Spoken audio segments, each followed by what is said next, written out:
முடியாது. எங்க அப்பா சாவுக்கு நானே ஒரு காரணமாயிட்டேன். நான் பிடிவாதம் பிடிச்சு நான் எடுத்த முடிவுகள் எல்லாமே எனக்கு பாதகமா தான் முடிஞ்சிருக்கு. எனக்கு எப்பவுமே மன்னிப்பே கிடையாது.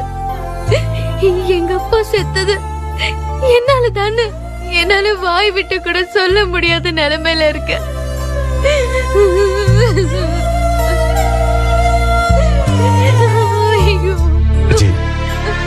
போதும் ஜி, நிறைய அழுதாச்சு, விட்டு. நம்ம கையில எதுவும் இல்ல.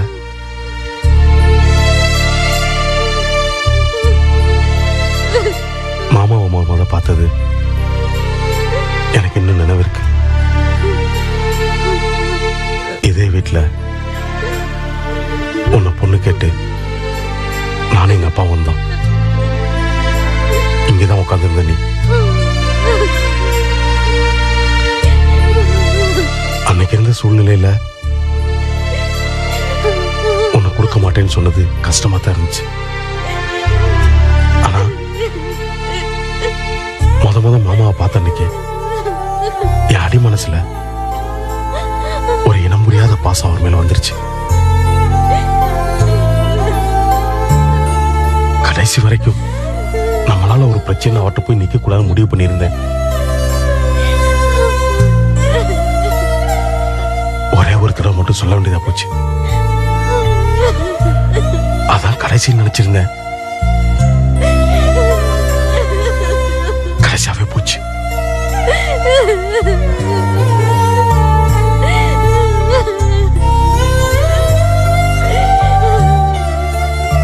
மாமாக்கு நம்ம எல்லாரும் சேர்ந்து பண்ணக்கூடிய ஒரே ஒரு விஷயம் பவனோட கல்யாணத்தை நல்லபடியா நடத்தி வைக்கிறதா. ஹர்ஷா பையன் மட்டும் கரெக்டா வந்திருந்தான்னா பிரச்சனை இல்லாம கல்யாணத்தை நடத்திருக்கலாம். இப்ப எங்க போய் மாப்பிள்ளைய பாக்குறது? அது ஒரு பிரச்சனை இல்ல வச்சு. 4 மருவம் எங்க இருக்கோம், ஆளுக்கு ஒரு பக்கம் போனோம்னா 100 ஜாதகத்தை கொண்டு வந்துருவோம். 1000 தான் இருந்தாலும் தெரியாது மாப்பிள்ளைனா பயமா தாங்க இருக்கு. அந்த ஹர்ஷ பையன் பாத்தீங்களா, பவானி கூடவே தானே பழகி இருக்கான். இருந்தும் திருடி பெத்த புள்ளையால இருக்கான். அதனால நமக்கு தெரிஞ்ச வட்டத்துல நல்ல இடமா தெரிஞ்ச இடமா பாக்கணுங்க. கரெக்ட் தான். ஆனா நமக்கு தெரிஞ்ச இடங்கள்ல பவானிக்கு தகுந்த மாதிரி ஏவஜி நம்ம பவானிக்கு ரமேஷ பேசினா எப்படி இருக்கும்? ரமேஷா? ஆமா விஜய், அவனும் ஒரு காலத்துல பவானி மேல பைத்தியமா இருந்திருக்கிறான். நல்ல இடம், வசதியானவங்க, ஒரே பையன், எல்லாத்துக்கும் மேல தெரிஞ்சவங்க. அதெல்லாம் சரிதாங்க. ஏற்கனவே மாணிக்க மாமாவுக்கும் ரமேஷ்க்கும் ஏகப்பட்ட தகராறு இருக்கு. இதெல்லாம் ஒத்து வருமா? இல்ல, நம்ம பேசி குழப்பிட்டு இருக்கிறத விட போசன்கிட்ட பேசி பார்ப்போம். ரமேஷ் பேசலாங்கிறியா? ஆமாண்ணே, நீங்க என்ன நினைக்கிறீங்க? இல்ல என்ன கோபி இது இப்படி ஒரு யோசனை சொல்றீங்க? ஏனி இது சரியா வராதா? இல்ல கோபி, ஆரம்பத்துல நிர்மலாவுக்கு கூட ரமேஷ கேட்டு அவங்க முடியாதுன்னுட்டாங்க. அதனால வந்த பிரச்சனை கூட உங்களுக்கு தெரியும். அப்படி இல்லண்ணே, ஆரம்பத்துல எனக்கு நிர்மலாவுக்கும் தான் பிரச்சனை இருந்துச்சு. விஜய் நினைச்சு பொண்ணை மாத்தி பார்த்துட்டேன். இன்னைக்கு அதெல்லாம் மறந்து சரியாகலையா? அதுக்கு இல்ல, பவானி விஷயத்துல நம்ம 2 தான் அவனை வீட்டுக்கு கூப்பிட்டு அடிக்காத ஒரே மிரட்டி அமைச்சிருக்கோம். எந்த மூஞ்சி வச்சுட்டு அவனை போய் பேசுறது? என்ன அடிக்காத குறை? அதான் 2 பேரும் சேர்ந்து அவரை ரோட்ல கூட அடிச்சிருக்கீங்க. அதெல்லாம் எனக்கு ஞாபகம் இருக்கு. அப்புறம் எப்படி? அன்னைக்கு இருந்த சூழ்நிலை வேற, இன்னைக்கு இருக்கிற சூழ்நிலை வேற. அப்ப இருந்த ரமேஷ் வேற, இப்ப இருக்கிற ரமேஷ் வேற. நல்லா யோசிச்சு பாருங்க. மார்ச்சுவரில இருந்து மயானத்துல தகனம் பண்ணி முடிக்கிற வரைக்கும் சிவசாமி சாரும் ரமேஷும் நம்ம கூட எவ்வளவு ஒத்தாசையா இருந்தாங்க. அது மட்டும் இல்ல தானே, ஒரு நெருங்கிய சொந்தம் எவ்வளவு வருத்தம் பண்ணுமோ அந்த வருத்தம் 2 பேர் முகத்திலுமே இருந்துச்சு. கண்டிப்பாண்ணே. அதுவும் ஒரு விதத்துல பவானிய ரமேஷ் ரொம்ப விரும்பி காதலிச்சாப்ல. அதுவும் நமக்கு சாதகமானதானே. நாளைக்கு காலம் பூரா நல்லா வச்சு காப்பாத்தப்பலன்னு ஒரு நம்பிக்கை இருக்கே. ஆமா தானே, கோபி சொல்றதும் சரின்னு தான் படுது. ஆமா மாமா. சரி, என்ன இருந்தாலும் மாணிக்கத்துட்டு போய் முதல்ல என்ன ஏதுன்னு யோசனை கேட்டுக்கலாம். ஏன்னா என்ன முடிவு பண்ணாலும் நம்ம 4 பேரும் சேர்ந்து தான் முடிவு பண்ணணும். அதுக்கு முன்னாடி இந்த ரவி அங்க இருக்காப்புல, அவர்கிட்ட முதல்ல பேசிடலாம், அப்புறம் மாணிக்கிட்ட போலாம். யார் இந்த ரமேஷா? அவனுக்கு என்ன வயசு இருக்கும்? ஏன் ரவி? அந்த ரமேஷ் நமக்கு ஈக்குவலா இருப்பான்.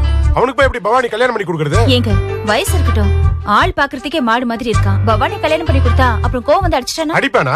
நாங்க 4 சகலிங்க எதுக்கு இருக்கோம்? அவன் கையை கால எடுத்துட மாட்டோம். ஒரு பொண்ணை கல்யாணம் பண்ணி கொடுத்தா அடி. என்ன அப்படி பாக்குற? நான் இப்பதான் முழுசா மாறிட்டேன்ல, எனக்கு பேசுறதுக்கு தகுதி இல்லையா? ஹலோ, உங்க சொந்த பிரச்சனை அப்புறம் பேசுங்க. இப்ப முதல்ல பவானியை பத்தி பேசுங்க. நான் இந்த விஷயத்துல ரொம்ப கிளியரா இருக்கேன். ஹரிச்சந்திரனா மாப்பிள பார்த்தா கூட நான் விசாரணை பண்ணி தான் ஓகே பண்ணுவேன். ரவி, நமக்கு தான் ரமேஷை பத்தி நல்லா தெரியுமே, அப்புறம் என்ன? சரி, நம்ம 4 பேரும் பேசி ஒரு முடிவுக்கு வருவோம். பேசி தாங்க ஒரு முடிவுக்கு வர போறோம். அதுக்கு முன்னாடி மாணிக்கனங்கிட்டையும் அம்மா கிட்டையும் ஒரு வார்த்தை பேசிடுவோம். அதுக்கப்புறம் இதை பத்தி பேசலாம். ரமேஷா? ஆமாண்ணே, இந்த விஷயத்தை பொறுத்த வரைக்கும் உங்க சம்மதமும் அம்மாவோட சம்மதம் தான் முக்கியம். ஏன்னா ஆரம்பத்துல இருந்து உங்க 2 குடும்பத்துக்கு நடுவுல பிரச்சனை நடந்திருக்கு. நீங்க 2 பேரும் சொல்றதுதான் தீர்க்கமான முடிவா இருக்கும். பழச பத்தி எதுக்குப்பா பேசணும்? அதான் நாம எல்லாரும் இப்ப மாறிட்டோமே. அப்படித்தாம்மா நானும் சொன்னேன். நினைச்சு பார்த்தா அதெல்லாம் சிறுபிள்ளைத்தனமா தெரியுது. இத பாருங்கப்பா, தெரியாத ஒருத்தனுக்கு கொடுத்துட்டு பின்னாடி கஷ்டப்படுறத விட ரமேஷ் நம்ம எல்லாருக்கும் தெரிஞ்ச பையன். அவன் இப்ப முன்ன மாதிரி இல்ல, ரொம்ப மாறிட்டான். அப்படியாம்மா? ஆமாப்பா, பிளேன்ல என் கூட தான் வந்தான். ரொம்ப ஒத்தாசையா இருந்தான். அவன் இப்ப பழைய ரமேஷ் இல்ல, எவ்வளவோ மாறிட்டான்ப்பா. என்ன சகல அமைதியா இருக்கீங்க? ரமேஷ் மாறி இருக்கிறது என்னமோ உண்மைதான். இதுல எனக்கு ஒன்றும் ஆட்சேபணம் இல்லை. ஆனா இந்த விஷயத்த பவானி கிட்ட கேட்கணும். இதுல அவளோட அபிப்பிராயம் தான் முக்கியம். அண்ணே, பவானியோட அபிப்பிராயத்தை கேட்டு அதுக்கப்புறம் தான் ஒரு முடிவுக்கு வரப்போறோம். ஆனா அதுக்கு முன்னாடி நம்ம எல்லாரும் பேசி கிளியர் ஆகணும்னு தான் இப்ப பேசிட்டு இருக்கோம். சரி, போய் பார்த்து பேசிட்டு வந்துடலாம். கோபி, ஒரு விஷயம்ப்பா, பவானி கிட்டே நீங்க கேளுங்க. அதே சமயம் நம்ம நிர்மலா கிட்டையும் ரமேஷ பத்தி அவசியம் கேட்கணும். ஏன்னா சிங்கப்பூர்ல போதை பொருளுக்கு அடிமையா இருந்த ரமேஷ நிர்மலா தான் பாத்துக்கிட்டா. அதனால ரமேஷுக்கு அந்த பழக்கத்தினால பாதிப்பு ஏதாவது இருக்கா, பிற்காலத்துல ஏதாவது பிரச்சனை வருமா, எல்லாத்தையும் நாம தானப்பா விசாரிக்கணும். ஏன்னா நம்ம பொண்ணு பிற்காலத்துல கண்ணை கசக்கிட்டு வந்து நிக்க கூடாது. அதனால நிர்மலா கிட்டையும் பவானி கிட்டையும் அவசியம் கேட்கணும். ஏன் நிர்மலா, ரமேஷ் இப்போ பூர்ணமா குணமாயிட்டானா? ஆயிட்டாருண்ணே. அவர் நல்லபடியா குணமானதுனால தானே இந்தியாவுக்கு அனுப்பி வச்சோம். இல்லங்க, போதைப்பொருள் பழக்கத்துக்கு அடிமையா இருந்தா பிற்காலத்துல அவங்க உடம்ப பாதிக்குமா? பொதுவா ட்ரக்ஸ் யூஸ் பண்ணாலே பெரிய அளவுல கடுமையான பாதிப்பு இருக்கதான் செய்யும். ஆனா ரமேஷை பொறுத்த வரைக்கும் எந்த பிரச்சனையும் இல்ல. எப்படிமா சொல்ற? என்னோட அனுபவத்துல சொல்றேன். ரமேஷ் அளவுக்கு சீக்கிரமா குணமாறவங்க ரொம்ப அபூர்வம். அது மட்டும் இல்லாம ட்ரீட்மெண்ட் பீரியட்ல ரொம்ப கோஆபரேட் பண்ணாரு. பெரிய அளவுல பாதிப்பு ஏற்பட்டிருந்தா இதுக்கெல்லாம் சான்ஸ் ரொம்ப கம்மி. அதனால தான் சொல்றேன், ஹீஸ் a perfect man. நீ சொல்றத நாங்க நம்பலாமா? நம்புங்க அண்ணே, சந்தேகப்படாதீங்க. ஆமா, எதுக்கு ரமேஷை பத்தி எல்லாரும் கேள்வி மேல கேள்வி கேக்குறீங்க? இல்ல, நம்ம பவானிக்கு ரமேஷை பேசலாமான்னு ஒரு எண்ணம், அதான். தாராளமா பேசலாம். ரமேஷ் இப்போ நார்மல் பர்சன். அது மட்டும் இல்லாம பவானி மேல பிரியமா இருந்தாரு. பவானிய ரொம்ப நல்லா வச்சுப்பாரு. அது எனக்கு நல்லா தெரியும். சோ இந்த ப்ரப்போசலை மிஸ் பண்ணிடாதீங்க. பவானி, உன் அபிப்பிராயம் என்னம்மா? மாமா, உங்க எல்லாருக்கும் சம்மதம்னா எனக்கும் சம்மதம் தான். நாளைக்கு இதுவே இல்லாம வேற ஒரு மாப்பிள்ளை கொண்டு வந்தாலும் எனக்கு ஓகே தான். நீங்க அப்பா ஸ்தானத்துல இருந்து சொல்றீங்க, அதனால உங்க எல்லாரோட முடிவும் தான் ஏன் முடிவும். பாத்தீங்களாப்பா, எவ்வளவு படிச்சிருக்கா, எந்தெந்த ஊரெல்லாம் போயிட்டு வந்திருக்கா பாருங்க, எவ்வளவு அடக்கமா பேசுறான்னு. அண்ணே, இப்ப என்ன செய்யலாம்? நேரா சிவசாமியாவை பார்த்து பேசிட வேண்டியதான். நாளைக்கே போயிடலாமா? அப்ப கோபி, அதுவும் சரிதான். இங்க கொஞ்சம் வேலையெல்லாம் இருக்கு, நான் இருந்து பாத்துக்கிறேன். நீங்க போய் என்ன போயிட்டு வந்துருங்க. அப்ப நம்ம 3 பேரும் போயிட்டு வந்துடலாமா? போயிடலாம். போலாம். சரி, காலைல போயிடலாம்.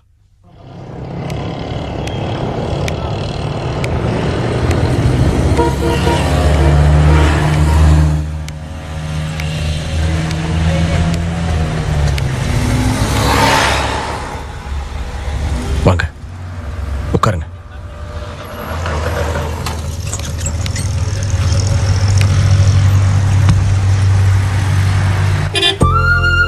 சரோ காக்கு அவங்க கூட பிறந்திருக்கிறவங்களுக்கும் ஏற்பட்டிருக்கிற வேதனை என்னை எவ்வளவு தூரம் பாதிச்சிருக்கு தெரியுமா? மாமா யாரைத்தான் பாதிக்கல, ஒட்டு மொத்தமா எல்லாரையுமே பாதிச்சிருக்காரு. கிரகப்பிரவேசத்தன்னைக்கு அவரை உங்க வீட்டுல பார்த்தது இன்னும் என் கண்ணுக்குள்ளேயே இருக்கு. அதுக்கப்புறம் நடந்த விஷயங்கள் எல்லாமே என்ன ரொம்ப பாதிச்சிருச்சு. யார் மனசுலயும் சந்தோஷம் இல்ல. இப்படி ஒரு சூழ்நிலையில என்ன பத்தி பேசுறதுக்காக நான் இங்க வரல.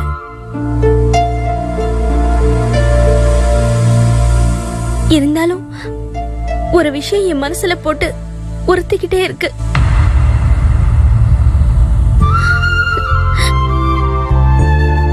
கல்யாண வயசுல இருக்கும்போது அந்த பொண்ணோட அப்பா சட்டுன்னு இறந்து போனா அது எவ்வளவு பெரிய வேதனைன்னு பாத்தீங்கல்ல. இத்தனைக்கும் பவானிக்கு உறவுக்காரங்கன்னு எத்தனையோ பேர் இருக்கீங்க. இருந்தாலும் பவானிக்கு அது பெரிய குறையா தானே இருக்கும். பவானிக்காக மெனக்கெடுறதுக்கு நிறைய பேர் இருக்கீங்க. ஆனா பவானி இடத்துல என்ன வச்சு பார்த்த. ஒருவேளை எனக்கு அந்த நிலைமை வந்தா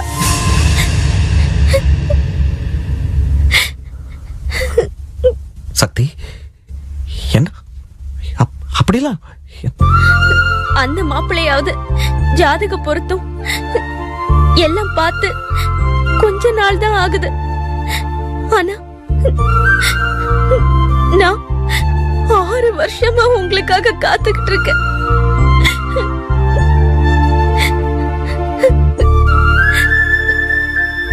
மனுஷ வாழ்க்கை எப்படியெல்லாம் மாறும்னு யாராலையும் சொல்ல முடியாது.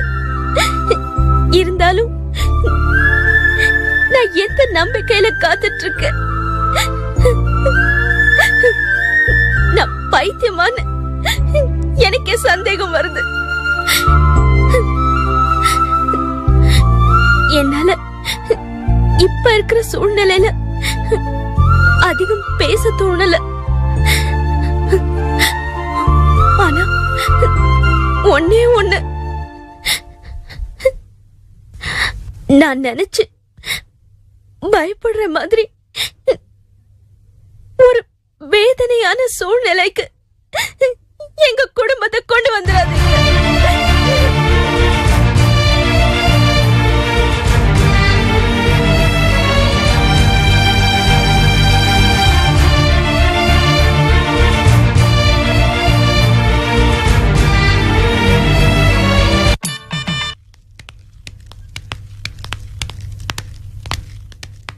வாங்க.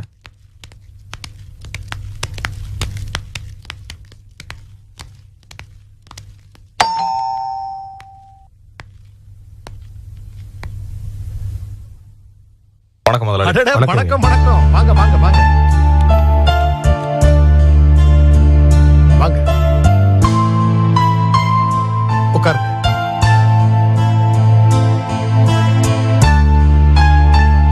அம்மா ரமேஷை காணோம். 2 பேரும் ஃபங்க்ஷனுக்கு போயிருக்காங்க. ஆஹா. 3 பேரும் இப்படி ஒன்னா பாக்குறது எவ்வளவு சந்தோஷமா இருக்கு தெரியுமா? ஏன் சார், நாங்க 3 பேரும் ஒன்னா சேர்ந்து வர்றது அவ்வளவு பெரிய விஷயமா? நான் எந்த அர்த்தத்துல சொல்றேன் தெரியுமா? என்ன முதலாளி? உங்க 3 பேரும் இந்த மாதிரி ஒன்னா பார்க்கும்போது எனக்கு சிதம்பரம் ஐயா ஞாபகம் தான் வருது.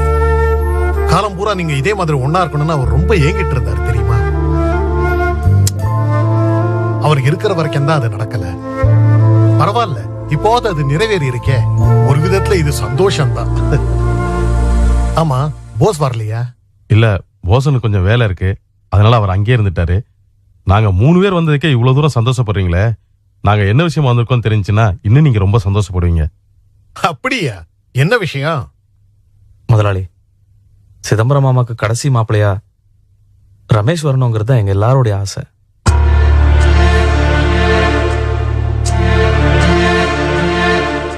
ஆமாங்க, பவானிக்கு ரமேஷை பேசணும்னு நாங்க எல்லாருமே சேர்ந்து முடிவு பண்ணியிருக்கோம். நீங்க எல்லாருமே ஒன்னா சேர்ந்து வந்திருக்கிறதே பெரிய விஷயம். ஆனா நான் சொல்றேன்னு தப்பா எடுத்துக்காதீங்க. எனக்கு என்ன இது சரிப்படல. ஏன் முதலாளி? ரமேஷ் பவானி எவ்வளவு தூரம் காதலிச்சாரு எனக்கு ரொம்ப நல்லா தெரியும். ஒரு டைம் நானும் போசனுமே இது சம்பந்தமா ரமேஷை கூப்பிட்டு கண்டிச்சு பேசியிருக்கோம். இப்ப நாங்களே மனசு மாதிரி வந்திருக்கோம். நீங்க ஏன் சரி வராதுன்னு சொல்றீங்கன்னு புரியல. தம்பி, ரமேஷ்க்கு பவானி ஏத்தவல்ல. சிதம்பரம் ஐயா இருந்தா கூட இதை ஏத்துட்டு இருக்க மாட்டாரு. இல்ல முதலாளி, சிதம்பரம் மாமா ரமேஷ் பவானி கல்யாணத்துக்கு ஒத்துக்காததுக்கு காரணமே நானும் எங்க அம்மாவும் தான். இப்போ நாங்களே மனசு மாதிரி வந்திருக்கோம். அப்படி இருக்கும்போது சிதம்பரம் மாமா இருந்திருந்தாருன்னா கண்டிப்பா இதுக்கு ஒத்துட்டு இருந்திருப்பாரு. மாணிக்கம், சிதம்பரம் ஐயாங்கிற உன்னதமான மனிதனுக்கு நாம எல்லாரும் கூடி செய்யக்கூடிய மரியாதையே பவானியோட கல்யாணம் தான். அந்த உணர்வுல தான் நான் சொல்றேன். ரமேஷ் வேண்டாம், ஹர்ஷா தான் பவானிக்கு சரியான மாப்பிள்ள. ஐயா, தயவு செஞ்சு அந்த பேச்சை மட்டும் எடுக்காதீங்க. அது முடிஞ்சு போன விஷயம். நாங்க இப்ப பவானியோட கல்யாணத்தை பத்தி பேசுறதுக்காக வந்திருக்கோம். அதுக்கு நீங்க ஒரு நல்ல முடிவை சொன்னா போதும். ரவி, ரமேஷ் என் பையன் தான். இப்ப அவன் திருந்தி வாழறான். ஆனா இது வரைக்கும் அவன் செஞ்ச தப்பெல்லாம் எனக்கு ஞாபகத்துல இருக்கு. அது மட்டும் இல்ல, போதைக்கு ஆளாயி இப்ப மீட்டிருக்கான். இவன் போய் சிதம்பரத்துக்கு மருமகனா வர்றது நினைச்சு கூட பாக்காது. விட்டுருப்பா. என்ன முதலாளி இது? நீங்களே இப்படி பேசிட்டா எப்படி? ரமேஷ் இப்போ எப்படி இருக்காருன்றதுதான் முக்கியம். நிர்மலாவே சொல்லிச்சே ரமேஷ் இப்போ பூர்ணமா குணமாயிட்டாருன்னு. கடந்த காலம் எல்லாம் பேச வேண்டாம். இப்போ நாங்க கேட்டுட்டு இருக்கிறதுக்கு பதில் சொல்லுங்க.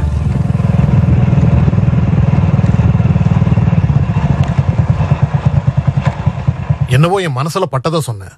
அதோ அவனே வர, அவன்கிட்டயே கேளுங்க. ரமேஷ், வாங்க வாங்க. வணக்கம். வணக்கம். ஏண்டா அம்மா எங்கடா? ஃபங்க்ஷன் முடிய லேட் ஆகும்னு சொன்னாங்க, அதான் நான் வந்துட்டேன். எல்லாரும் சேர்ந்து வந்திருக்கீங்க, என்ன விஷயம்? ஒரு முக்கியமான விஷயம் பேசுறதுக்காக தான் வந்திருக்கோம். என்ன விஷயம்? உங்களுக்கு பவானியை கல்யாணம் பண்ணி கொடுக்கணுங்கிறது தான் எங்க எல்லாரோடைய ஆசை. அது சம்பந்தமா தான் பேச வந்திருக்கோம். எங்க வீட்டு மாப்பிள்ளையா வரத்துக்கு உங்களுக்கு சம்மதமா? ரொம்ப சந்தோஷமா இருக்கு. என்னையும் ஒரு மனுஷனா மதிச்சு வீடு தேடி வந்து பவானிக்கு சம்பந்தம் பேசுறீங்க. உங்க குடும்பத்துக்கு மாப்பிள்ளையா வர்றது எனக்கு கௌரவம். உங்க குடும்பத்துக்கு மருமகனா வர நான் சம்மதிக்கிறேன். ஆனா பொண்ணு பவானி இல்ல, நிர்மலா.